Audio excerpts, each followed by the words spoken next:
All right, we're back in the post game.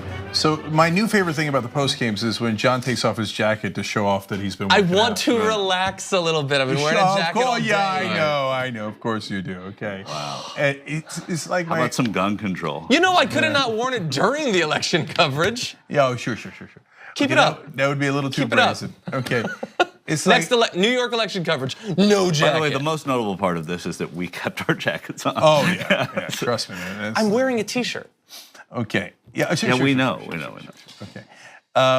So why don't you take your shirt off? No, that's not gonna happen because as I said a few minutes ago, I did spend more than $5 today on cookies. So no, it's not gonna happen. So I had a friend who was really skinny in high school, and then he went and rode in college, and he became really great at crew, and it was on a nationally ranked team, and so he got an amazing shape, and he got this great body, right? He couldn't wait to take his shirt off. Not his jacket, his shirt, right. Okay? I mean, the minute it was April on the East Coast, and it was like 51 degrees, he's like, it's really hot in here, right? I mean, any kind of anything like, this Dungeons and Dragons game's got me really heated. Die rolling's getting heat. The funny thing is, freshman year of college, I really hope that this guy doesn't watch this because he's a really good guy, and I've kept up a little bit with him since then. We had a friend, and you know, in college, freshman year, it's just packs of students walking around campus and stuff like that. You put your keys on a lanyard, you walk around campus. He would take any opportunity to take his shirt off. But he was not in good shape. And nobody ever understood. Like literally, we'd just be walking across campus, he'd pull it off. I guess it's just confidence. Yeah. But nobody understood why he was doing it because he was doing it like with the keys on? You put it on, just bangs against your So he regular took off body. his shirt even though he was not in good shape. Was your friend's name Alex Jones? No, and my friend was in better shape than Alex Jones, to be fair. Ate less pork on a daily basis. But I never understood Is that a thing? Alex Jones eats a lot of pork or no? Well, look, I read an interviewer went to his studio. He had ordered barbecue, a huge thing of pulled pork. Well, he's in Texas. He's in Texas and around Austin, by the way. Yeah. So hates libs, but chooses to live in the most lib part of the country, basically. He orders barbecue in, brings it to this like room that they have for meetings. Huge thing, like family-sized thing of pulled pork. Takes off his shirt and starts eating the pulled pork. To intimidate the reporter, turn on the reporter, I don't know.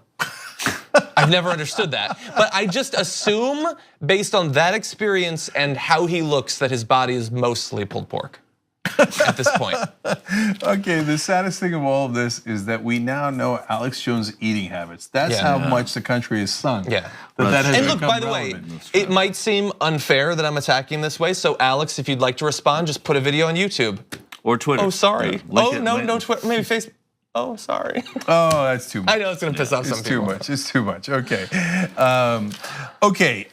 So the two stories I promised you. My family's last name is Uygur, but we are not Uyghurs. What? So in America, we normally pronounce it Uyghur for the Turkic people living in China. So, but the Turks pronounce it Uygur. And that's why my name is Cenk Uygur. Actually, they pronounce it Uygur. Okay, but that's too hard. Okay, so the American version kind of is Uygur. Anyway, but we did not, my family did not come from that area, but we named ourselves after them. So, but our family name was not always that. In 1923, when Ataturk made Turkey a republic, he, by the way, ended the caliphate. So like sometimes now these days people get on Turkey like, you Muslim, blah, blah. No. Turkey's the only country that ever ended a caliphate. Okay, so used to be the Ottoman Empire, of course. They lost in World War I. Ataturk forms the republic, makes it much more Western, and makes the country deeply secular. And then he says, everyone must have a family last name. Now, most families did have last names already, okay?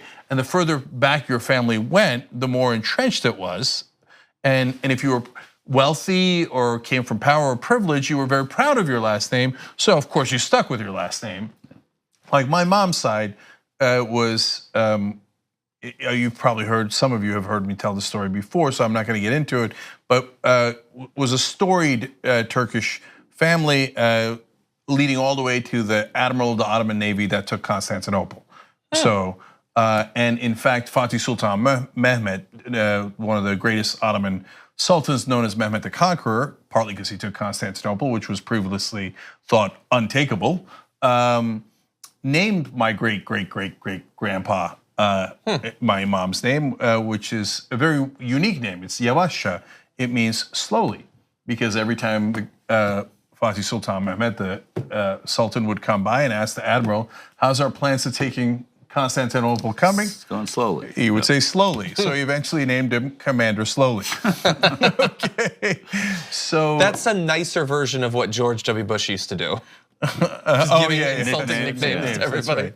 But my dad's side of the family had a mediocre last name, okay? And they knew it, okay? They were good, rational people. My dad's side of the family known for being really logical. And their last name was Mullah Habibolu. Oh. And even in Turkish, that doesn't sound great. Okay. So they were named for the mullah named Habib. Mullah Habibul. That's right. And Olu means son of. Starting to grow on me. So you might, Olu might sound a tiny bit familiar with you if you were following the next story we're going to do, because Serena Williams' coach is named Patrick Murat Olu. Okay, I don't know if he's Turkish or Armenian, because Patrick obviously is a Christian name, but so, and it means son of. So, and my dad's ancestor, the way he wound up in the same southeastern Turkish town was he got captured in war and taken as a slave. So what year are we talking about here when they changed to Mullah Habibul to Uygur? It was 1923. 23. Okay. So just after Ataturk. Yeah, so no, Ataturk says, okay, one of the new rules is where you're not allowed to wear a fez, you're not allowed to wear a headscarf in universities, etc. And we're switching from Arabic alphabet to Roman alphabet, plus you have to pick a last name and stick with it, okay? And it's gonna be official. Right. So you could go with any, you could have gone with Gretzky. That's right, we could have. We could have gone with reasonably sure. Right. Okay. As one word? That's worse than Mullah Habibul. Reasonably sure. That's right. Doesn't even sound good in English. Hey. And back in their hometown, they shortened Mullah Habibolu because, again, even for them it was too long, to the very catchy Mullah Hap. Okay. Mullah Hap. I like it. Mullah Hap. Yeah. So, Name for a cafe. Yeah. I don't know about that. all head I don't down know to if the anything mullah. in America with the beginning part being mullah is really going to catch on. Right. We've seen how people responded to a haboob rolling in over the hills. Right. That's right, in Arizona. Or a Jazeera coming on the television. That's true. Are you the only person to go from Al Jazeera to I-24? No, I'm not, but it's remarkable. Yes, okay. I-24 is Israeli television, and you should check it out. Michael's on there. So anyway, so they got together and they had these family councils that were great. They were not called councils. It was not a jigra or whatever they call it in Afghanistan. Right. So they just got together and they're like, I don't know, should we stick with Mullah Hap or should we come up with a new one, right? And there was really strong women on my dad's side of the family, and they were always super insistent. And they're like, "No, it's got to go, man. Okay, it's got to go." And so they tried to figure out what would be a good name. And for whatever reason, somebody in the room, remember, it's 1922. They don't have the internet. They don't have encyclopedias. They don't have anything. Okay, They literally didn't have electricity in my dad's house. He wasn't even born at the time, but right. So and so somebody goes, "Oh, the Uyghurs invented language," and and that's a great thing and a thing to be proud of and emphasize education a little bit, etc. Right? Now, and that's the family story that was passed on to me all these years. So one day, I do have Google, so I looked it up. And it turns out, no, they didn't. They didn't invent They didn't language? invent language. Well, that seems like a pretty blanket What did invention. they do? by the way. What can we credit them with? A written thing or something? No, there is an element of truth in it. And in fact, I saw it at a Kublai Khan exhibit at the Ronald Reagan library here in California. See, everything comes in a full circle. We're talking about Reagan earlier in the show. And it turns out the Uyghurs were the first Turkic people to use language. And then the Mongols picked it up from the Uyghurs. So there is a decent amount of truth to it, but there was language way before that in Africa and in other parts of the world. But the Mongols were like, we conquered a lot of land, but we can't talk to one another. And then somebody was like, oh, the Uyghurs have this thing they call language. Okay. Now, of course, it's written. They already had language. They spoke to one another. The Mongols did and everybody else did. Yeah. But the Uyghurs were the first to come up with script. And so it was in all the Mongol coins had Uyghur script on it. Isn't that interesting? That is very interesting. Right? And now when Erdogan makes everybody turn back, go back to their old last names, put on the fezzes, and become less secular, are you going to be Mullah Habibullah again? I don't know. Maybe we should have a vote. Yeah. Welcome the youngsters with Cenk Mullah Habibullah. We could go with Mullah Hab for that. Mullah Hab, Mullah Hab. yeah. Right wingers' heads were. Yeah. No, but think about that for a second, and It's how an amazing story. and how different my life would have been because, and my middle name is Kadir, and I'm named after my grandfather on my dad's side, whose full name was Abdul Kadir. And so if there was no free education in Turkey, my dad never would have gotten out of that town because he was dirt poor. I would have probably been born in that town, and they still get called Mullah Hab in the town. Right. Okay. Oh, really? So I would have been Abdul Kadir Mullah Habibullah. Okay. Oh. Could you imagine? Okay. And if I grew up with the name Abdul Kadir Mullah Habibullah in America, I don't know. Would I have lived a different life? Would I have faced more discrimination? Would I get more discrimination now? Definitely. Probably. Right, yeah. Probably. Growing up, I don't know. It was a better country back Your then. agent believe would it or have not. made you change your name at this point. Oh, well, that's true. Yeah. On the upside, you're right. It would have absolutely forced a name change. And the name change would have been better than Cenk Uygur. That's right. Yeah. So maybe they screwed me by going to the Uygur name. Right now, I could have been Jack Unger, Right. the Undertaker. Cenk Kennedy. Oh, the Undertaker. Yeah. I think that if you had been born in that village and stayed there, somehow you would have ended up on YouTube. Anyway, I think It would have been spelled Yeah. U-Y too. Though. it's like if we filmed a sequel to The Butterfly Effect, all of your outcomes would still be you on YouTube hosting a show. Right, but without my shirt on. With different hair and We got pulled through that pork. whole story without one imitation of your father. I know. Oh, yeah, that's yeah. true. That's unbelievable. Yeah. Well, we'll fix that at some point. Yeah, But I please. gotta space it out a little bit. All right. Okay. I'm waiting. So on another post game, some of you now, if you're really old school members, you're starting to hear these stories twice, right? Maybe 3 times. Okay, but for the new guys, we'll tell you another day about how that same strong woman in the family made my dad marry my mom. Okay, Whoa. which is another great story. Anyway, so the Serena Williams story. So I'll catch you up on it real quick if you didn't hear yesterday. She gets 3 infractions at the U.S. Open finals.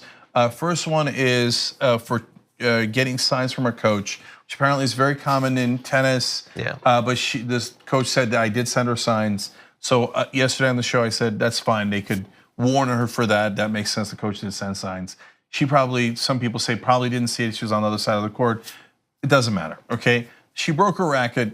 Okay, fine. Did she get a point doc for that? I think she did. She did, yeah. Yeah.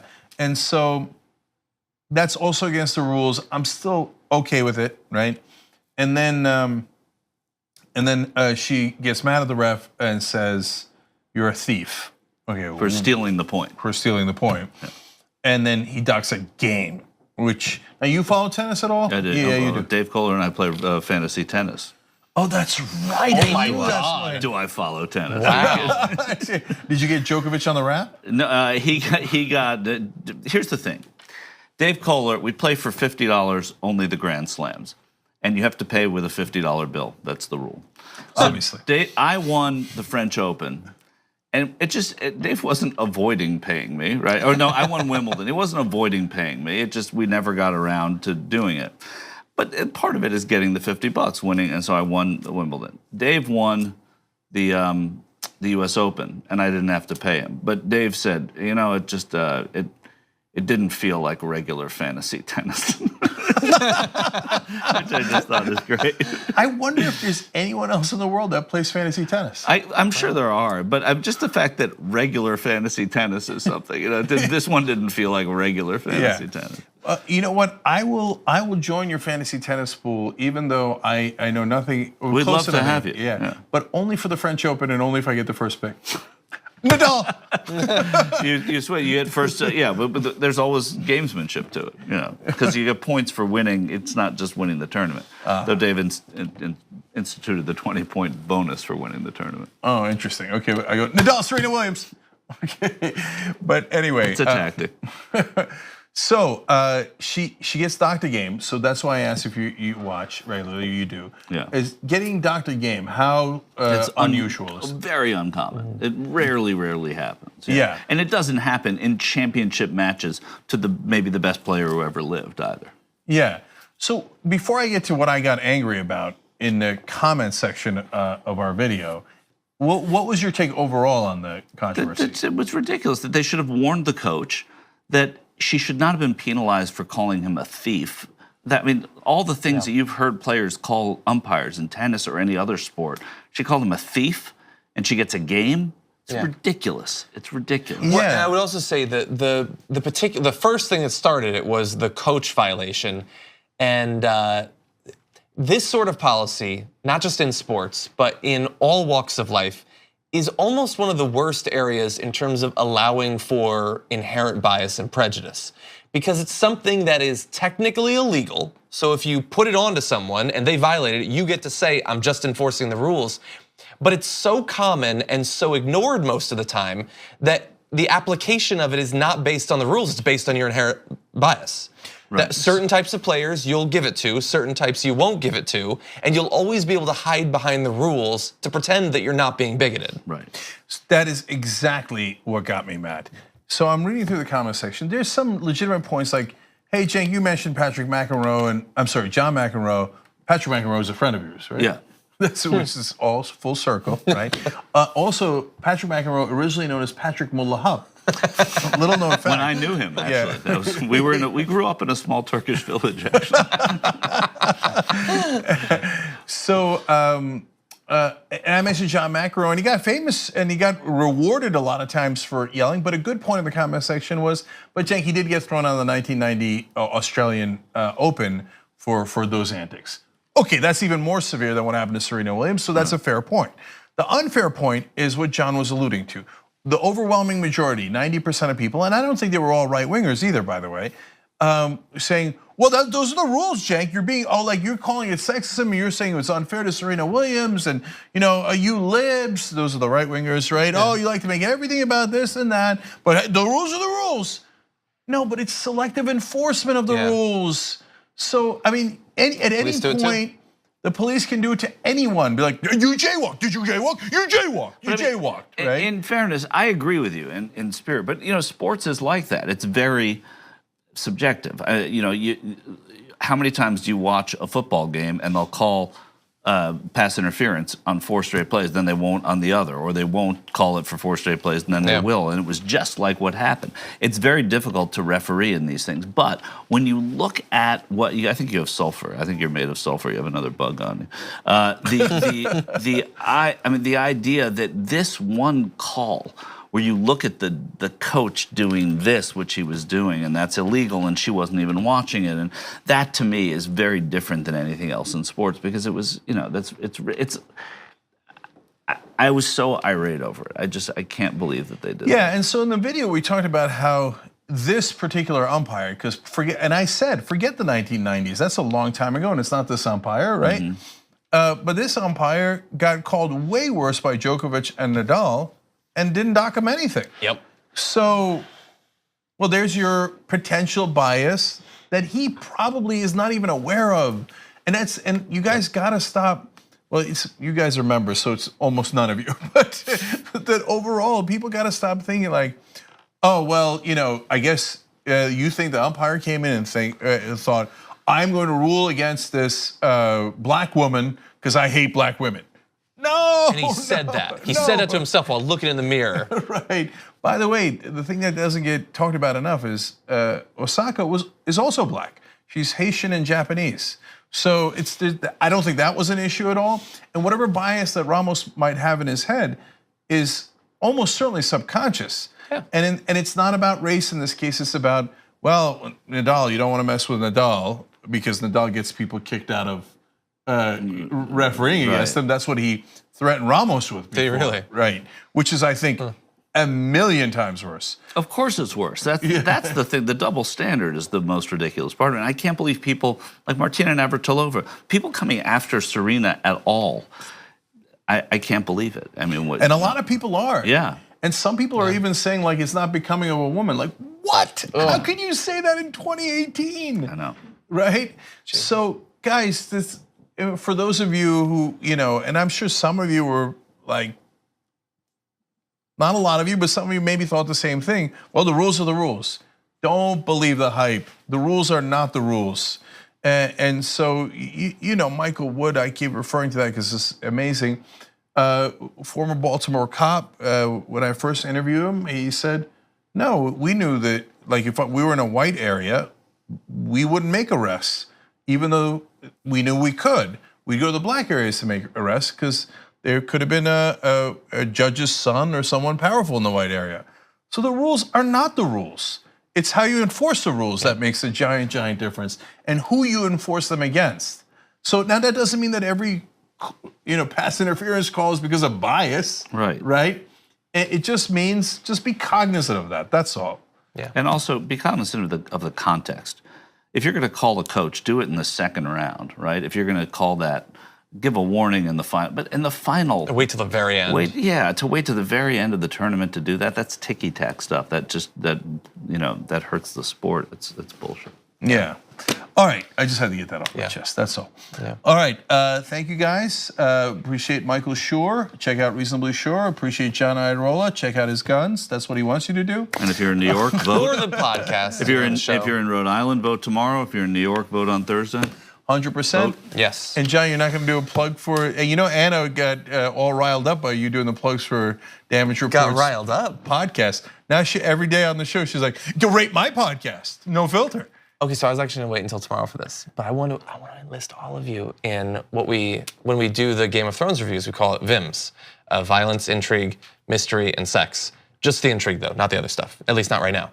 So she actually, you may not know this, in her script for No Filter, they had a section at the end that was going to be trying to set me on fire, basically, over that and get people to rate the podcast. So they didn't get to it, but it is gonna be on next Monday. And here's the thing, I requested last Thursday that people go on and rate the Damage Report podcast and leave a review and screenshot it, send it to me, and I would send them a GIF. And actually, if you do this right now, tell me if you want an Office GIF, Archer, or let's say Game of Thrones, because I have a lot of those. And I'll send it to you. But here's the thing, she's gonna do that. And Anna's, first of all, the show's really good, and she's incredibly popular. So she's already crushing me, by the way, and she's going to crush me. I'm never gonna pass her. But I don't want it to be embarrassing at the very least. So just go rate the podcast, at least make it a little bit competitive. She kind of likes the competition. Oh, and by the way, right now we are right at around the same number of ratings as 2 of Jake Tapper's podcasts. And I don't know if you remember his whole Medicare fact-checking thing. Let's beat Jake Tapper. So if you could go on, leave me a 5-star rating and a review, screenshot it, tweet it to me, I will send you a GIF. Will be more legitimate in the eyes of iTunes than Meet the Press, is it? No. No? No, just Jake What does he do? Tapper. Jake Tapper. State of the Union. The lead. State of the Union and the This lead. is the lead, right? Yeah, but he's two. Nobody calls it the lead. It's just Jake Tapper. Okay, we can beat Jake Tapper. And hopefully give Anna a little bit of a fight that she will end up winning. And you should rate my number. What were you gonna say?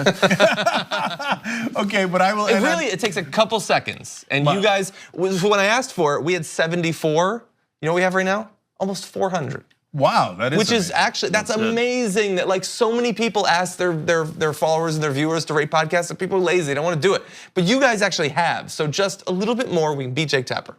Okay, super last thing is, I love how John whispered, even though he has a mic on, because he's actually scared Anna will hear. She's around here, I think. Anna can be very competitive. No. And she's very popular. She's got a way bigger following than me and a really good show. Yeah. No, I'm saying it's true. She has an awesome show. It's very popular. She's gonna do just fine. Don't worry about her. You know, sometimes I'm a salty bitch. I thought that was her. All right, guys, we'll see you tomorrow.